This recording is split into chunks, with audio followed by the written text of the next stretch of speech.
Welcome back to Don's Life. Welcome to the channel. Thanks for joining today. Here in the Don's Life Garage, we've installed a number of dash cams over the years. We've reviewed them, we've installed them, we've done both. Today will not disappoint because VIOFO has sent over their latest 4K A229 Pro 3-channel dash cam for us to review and install today. Let's go.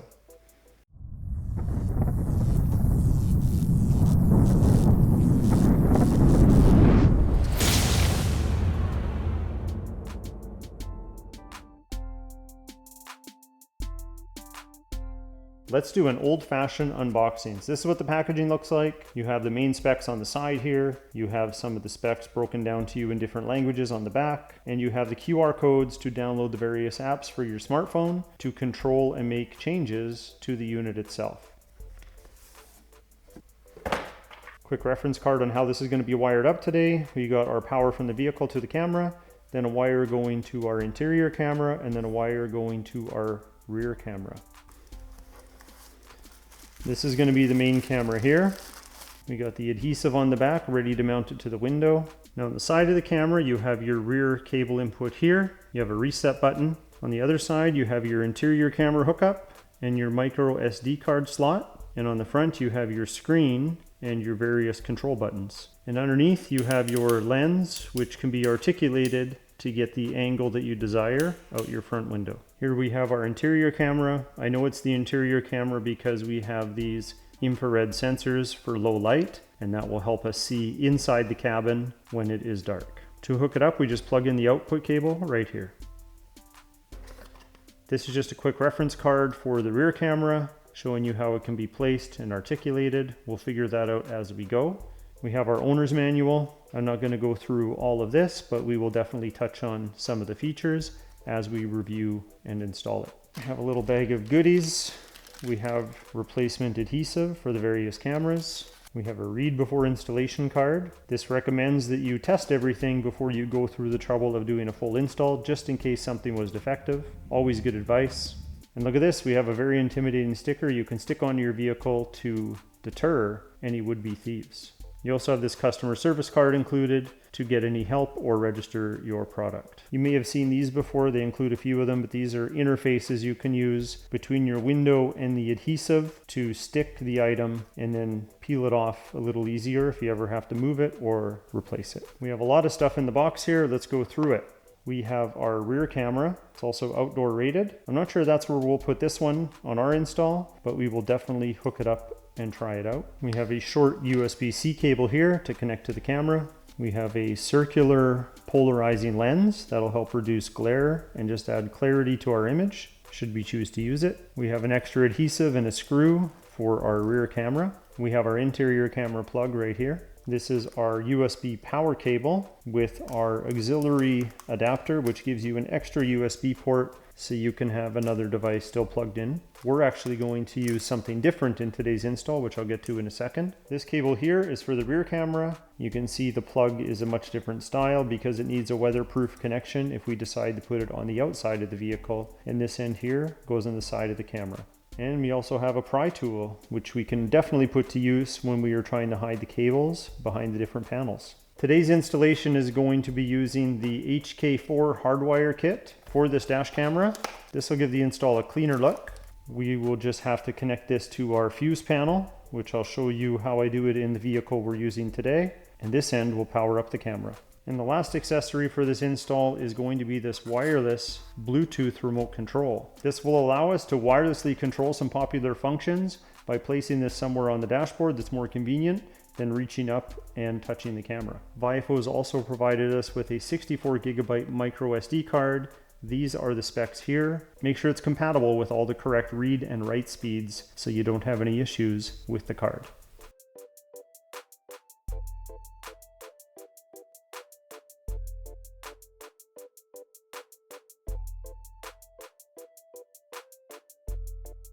Today's install is going to take place on our 2022 Cadillac Escalade. I think a 3-channel camera setup on this vehicle would make a lot of sense. We used to have a 2-channel on there. That's why some stuff is already taken apart. I've removed that completely so we can start this one from scratch. Now I've already followed the advice and made sure that everything works before I go through the entire install. So I just used the 12-volt auxiliary connection for that. Seems to be working fine. Now we're going to start with the Hardwire kit. Now the Hardwire kit does include a user manual. There's some good information in here. You can see that we have 4 options for voltage cutoff, which I'll show you in a second. That'll help us avoid battery drain. We also have automatic detection for the accessory switch for parking mode. It'll automatically switch to parking mode just based off the accessory detection when you turn the vehicle off. Now to avoid draining the battery, this is actually a smart way of doing this. There is a switch on here, it has 4 different settings. This will stop depleting your battery wherever you decide to set it. So if our voltage drops below 12 volts, which I have it set on right now in the second position, then it will shut off the camera and no longer run parking mode, just to make sure that you don't deplete your battery.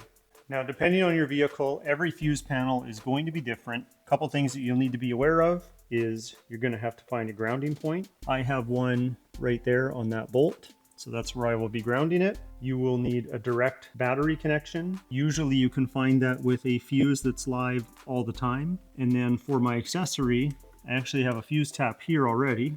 I'll pull it out so you can see it. But I have a fuse tap, which allows me to borrow power from the accessory. Don't mind that this is red. That's just the color that it came when I ordered it on Amazon. But this is going to allow us to borrow accessory power when we turn the ignition on. So what I want to do next is I want to fish the wires to be available in this location. So I'm going to fish them up in behind here all the way. And this is what a lot of people don't realize. You can pull your weather stripping off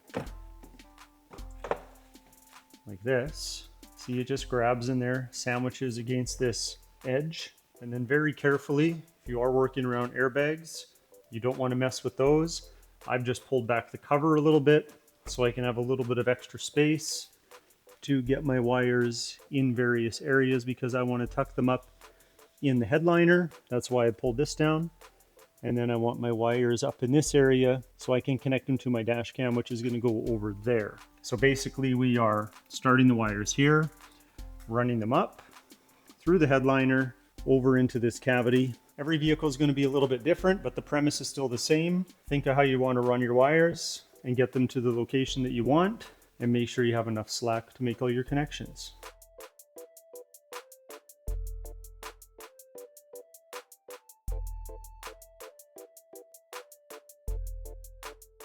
Okay, we have this all connected. Our power, ground, and accessory are figured out with the fuses that we have there. Again, every vehicle will be different. Definitely check your fuse panel out. I also wanted to make sure that I had access to this switch for the voltage protection. I placed it right there. Also, I wanted to point out the cable coming up this pillar is on this side of the airbag. So if the airbag deploys, it's not going to have a cable wrapped around it. I made sure it's following up along the body, then goes over and inside the headliner here, which comes out here, and then we'll have it poke out in this area once we mount the camera. Since we have all this still opened up through the headliner, we're going to install the rear camera next. Remember, this is an all-weather camera. It can be placed outside the vehicle. I found a really good spot inside the vehicle just behind the glass here. On the outside of this specific vehicle, up here by the wiper is not really a good idea. I could put it out here somewhere. I don't like the aesthetics of having it out there like that. I've already got a camera here, everything's symmetrical, so I don't really want to put it there. But we have a nice little spot right here that will look out the back window, and I think it'll work perfectly. So we want to get this wire tucked up under this headliner all the way along to the front of the vehicle in that corner. So just like the front, we're going to remove the weather stripping for the areas that we need to access here at the rear door. So you can just usually grab an edge, pull it down, and now you see we have access to inside the headliner. I'm not going to have to drop the whole headliner. Again, I want to keep the wiring close to the body, so if the airbag was to deploy, the wiring is not going to be in the way. And we should be able to tuck the wire in just by tucking it in these gaps all the way along over by that window, behind the seat belt, and then out near the back where we need to connect.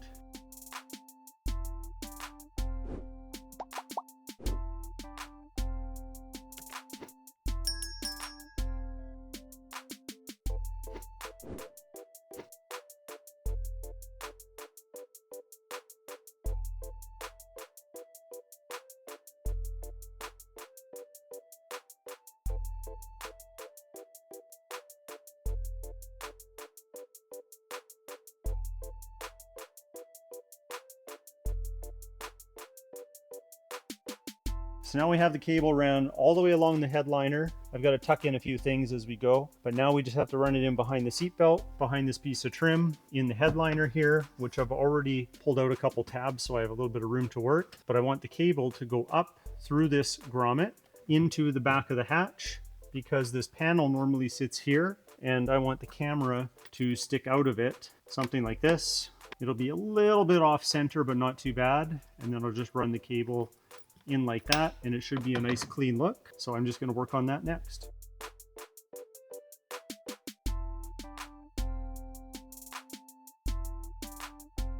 Now to pull this wire through the grommet, I'm actually using some wire here.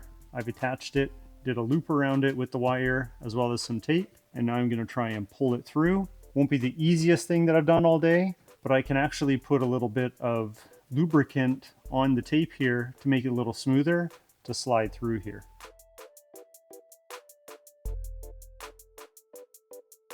Well, there I used a little bit of soapy water and I was able to pull it through that grommet pretty easily. Now it's up here. I just used a cable tie for the excess wire. Just going to tuck it up here somewhere, and then we are going to plan the camera mounting on the inside of this trim panel. I also chose to use the left-hand side because I felt there was a little more room in this grommet than there was on this side. So I chose this one and it seemed to pass through pretty easy. So I have the camera dangling here. I'm going to leave it like that. I'm going to put this trim panel on gently, but I'm not going to tighten it in the middle. I'm just going to push the sides in. We need this camera to be at the front of the panel, or I guess the back of the truck. And then I'll put this side in tight. I'll call this a non-invasive install because I'm not cutting anything. I'm just going to feel where the edge is here. So I think right about there. And I'm going to plug it all in. And that is where the camera is going to sit. So the pressure from this panel is helping hold it in. Now all the wiring in here is hidden, tucked away. Really the wire here from the camera is no different than the defrost cables right here on the rear window. So I'm happy with that. And this looks out the back window, and I can also put it on more of a down angle. So I'll leave it like that for right now. So from back here, when you open this up, you see the camera facing out the back window. And although it looks like the glass would hit it, it doesn't because we installed it in that exact spot. Again, remember this is just an example of how we could install it. I might change it down the road. This may work fine for years to come and I'll leave it like that. Or I could end up putting it down here on the outside or maybe under this lip somewhere. But I think I like this spot right now. I don't have to worry about cleaning it or anything like that. But I think now we can take off the protective cover. So the back camera's done. We can close that door. We still have this mess of wires right here. We have the Hardwire kit completed, so we can now put this cover back on. Now we just have to decide where the interior camera is going to go and exactly where we're going to mount the front-facing camera once it's put up there. Now we have the interior camera. Because I tested this all out in advance like you're supposed to do, I know that this is the orientation with the cable in the left side that will keep the image right side up. And I want it to be somewhat centered, so I've decided I'm not going to place it on the glass here. I'm not going to place it on the glass on the other side. Instead, I am going to place it in the middle on top of the plastic trim that sits here above the mirror. This is the trim right here. Once this is in place, I think we'll be able to place the camera pretty well centered and hide the wire pretty well. So that's what we're going to do next. First, I want to make sure that the power connection to the Hardwire kit is fished out the side here at the top, as well as the rear camera cable. We want to have that fished out just into this general area over here, because that's where we're going to mount the camera. So this is actually pretty easy to do. I can actually see my fingers at the front of the headliner. So I'm just going to poke the wire through in that area one at a time. There's one. Just make sure I have enough slack. Any excess we can always push back up into the headliner. I'll do the same for the rear camera. So there I've got my two wires. This is the excess cable that I have. Just going to grab a cable tie and cinch this up. So now that we know where we want this interior camera, I need to run the wire accordingly through the front of the headliner. You might be able to see my finger there on camera. Really easy to get through there. So I can just fish it up like this. It's so easy I did it one-handed. Leave a little bit of slack for the camera. And then I'm going to poke through this end to the front where the main camera is going to need to be connected. I don't really need access to this area anymore, so we can put our cover back on. This has a couple clips and then a couple screws that I got to put back in up here. Now we can put this cover back on, these two tabs here, and then it clips in. So it looks all nice and beautiful. This not so much.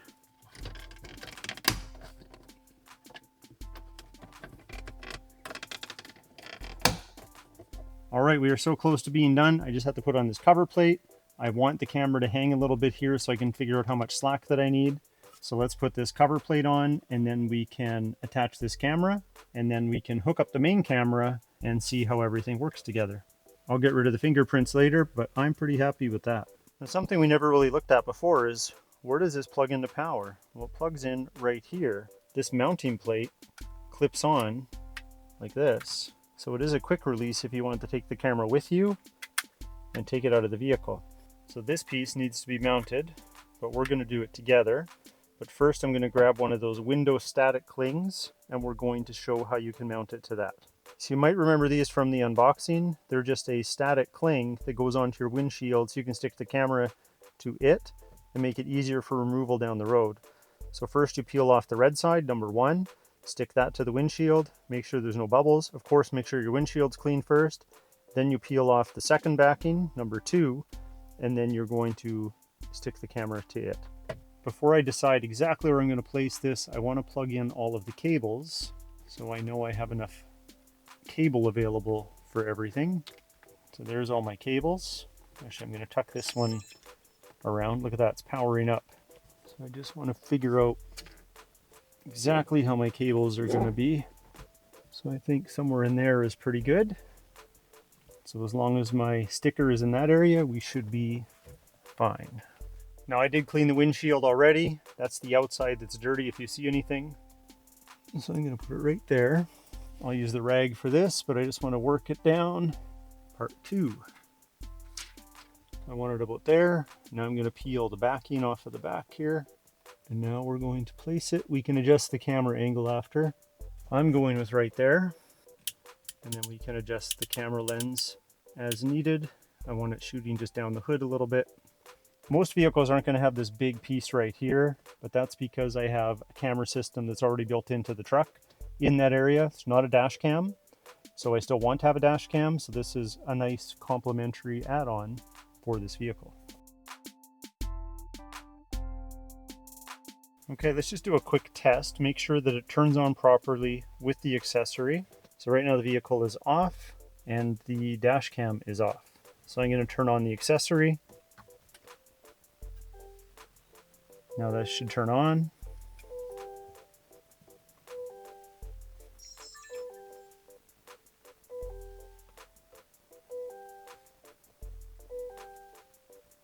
Recording. 3 channels started. Perfect. Now it should shut off.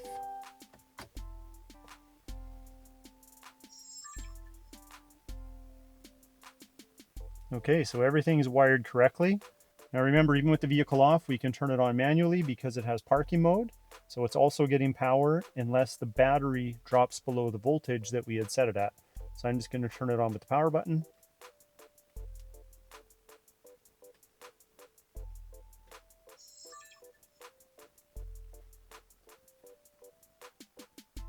And it should automatically start recording 3 channels. Recording. 3 channels started. Perfect. And we can shut it off the same way. Hold this power button down a little longer, let go, and it'll shut off. So before we look at the app, I'm just going to show you some of the settings on the camera. I can start or stop record here. It's automatically started to record, so I'm going to stop that. We can then go into our menu with this button here, and we can use the left and the right. So these buttons, which are dual function depending where you are. In this case, we're in the menu. And then we can use the center button here, and we can adjust all of our settings. But all of these settings are available in the app and much easier to look at. So I'm going to leave here and we're going to move over to the app. So we're just going to go into the app. We're going to connect our camera to the local Wi-Fi. You do have to push the Wi-Fi button on the camera itself. So now we're connected to the camera. And you can see we have 3 camera views on there. Looks like our rear camera is upside down. Maybe we'll start there with fixing that. Go to our settings. Let's find the rear camera here. Rear image rotate. Turn that on. And we'll go back. Recording. 3 channels started. There, and I can switch cameras and have a look. So there's our front camera. Here's our interior camera. And here's our rear camera. Now you'll notice the resolution on the screen says 2160p, 1440p, and 1080p. Let's go look at the resolution adjustments. So I can do 4K, 2K, and 1080p. So I'm going to select that. So my front camera is set to the highest resolution possible. The interior camera at its highest resolution possible. There I am. Hello. A little bit of a delay. And then we have our rear camera set to the lowest resolution. But I think that will be just fine. As you can see, it's easy to make other adjustments. We're just going to leave it on the 4K. Loop recording. So this is going to record everything in increments from 1 to 10 minutes. I'm going to move it to 2-minute increments. We can adjust the exposure of all of our cameras. Let's brighten the rear just a little bit. So we're going to raise it to +1. Now let's have a look at that camera. So there you see it's a little brighter than it was before. So we'll leave it there. Here's your HDR settings you can do for the front and the rear camera. Right now they're both set to on. That's nice to have for, crisper image, more detail, and just more dynamic range when it comes to all the colors. We have our G sensor set to medium. We're going to change it to high for our parking mode. So the bitrate is going to be more information per frame of video. It will come at an expense and use larger file sizes. I'm just going to leave mine at normal, but you could put it all the way up to maximum and get the highest quality possible. A lot of these settings you can see are pretty straightforward. So parking mode, we can do time lapse. I'm going to try and leave mine on auto event detection. And we'll demonstrate some more of these features once we get some footage and test the camera out a little bit. Okay, now we're just going to go for a little drive and get some footage from all 3 cameras.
Now let's see how easy it is to download the footage. Remember, this has 2.4 and 5 gigahertz Wi-Fi connections, which should make it a little faster. So if I go to a video here, let's pick this one, and now I will hit download. You can see how fast it's downloading. This is a 450 megabyte file, and it is going very fast compared to many dash cams on the market that only connect at 2.4 gigahertz. So you can see this is going a lot faster. You don't have to wait as long for files. Of course, you can pop out the micro SD card, plug it into the micro SD card reader, and download them right to your computer even quicker. Now it's in my camera roll. Has an ultra wide viewing angle. I really like that. And look at the quality. Let's pause it. That's really good. I'll see if I can read the license plate on this vehicle. Pause it. Zoom in, no problem. 103 NHC. So we still have a couple more things to do. We're going to attach the polarized filter lens to the camera. That should get rid of some of the glare coming off the dashboard as well. And we're going to hook up this Bluetooth wireless remote so we can have some shortcuts available without having to reach up and touch the camera or use the app. Putting on this filter shouldn't be too difficult. Might just have to tilt the camera down a little. There, just like that. And then we can angle it back to where we need. First thing we need to do is pull out this little guy here. So the battery inside is now active and connected, making this work. Now we need to sync it with the camera. We'll do that using the app. So in the app, you want to find the Bluetooth button function. On the side of the wireless controller, you have two buttons. One is a microphone on it, one is a circle. One's microphone, one's action, but they are programmable. You can go to the action button here, and you can see there are a number of different settings that you can adjust it for. And you can also go back into the Bluetooth functions, and you can change the mic button to behave differently as well. So there are some presets there. I'm going to leave it to default, but I just want to make sure that we are paired. Now to pair the remote, we should hold this button down for 3 seconds. Make sure your camera's on. If it pairs successfully, it should turn blue like that. Now I should be able to control things remotely. Let's try the microphone or audio button. Voice recording disabled. Voice recording enabled. Well, I'd say it works. Now I'm going to stick it right here so we can easily press this button to lock footage without having to reach up, and we have our shortcut buttons on the side. So next, let's sample how well these voice commands work. Show front camera, lock the video, Video protected. take a photo, show rear camera, take a photo. I'd say voice command works very well. Another exciting thing about this setup is this is one of the first 3-channel cameras to employ 2 Sony Starvis 2 image sensors in their cameras simultaneously. One for the front camera, one for the rear camera, while the interior camera still uses the very capable Sony Starvis 1st generation image sensor. This also has emergency recording. You can do it automatically through the G sensor when it's activated by a collision, or you can manually record the footage by pressing the emergency button on the camera or the Bluetooth remote. Parking mode has 3 options. There's auto event detection, where the camera will automatically record a video sequence while a moving object is being detected during parking mode, and it will stop recording when no new movement is detected. Second, it can do time-lapse recording. You can time-lapse record at low frame rates from 1, 2, 3, 5, and 10 frames per second, and it will continuously record without audio. The third option in parking mode is to set up low bitrate recording. This mode will use lower bit rates to record video and audio and use much smaller file sizes for continuous recording. To set up parking mode properly, it's recommended that you use the Hardwire kit used in today's video to make sure that you're also protecting your battery. You can play back and manage all of your videos directly on the dash cam itself. You can play them back through the VIOFO app, or you can pop out the micro SD card and play them back on your computer. Well, that's my review and installation of VIOFO's 4K A229 Pro 3-channel dash cam. If you'd like to check one out for yourself, I'll leave a link in the video description below. But if you like today's content, hit that like button. Please consider subscribing, and we'll talk to you next time.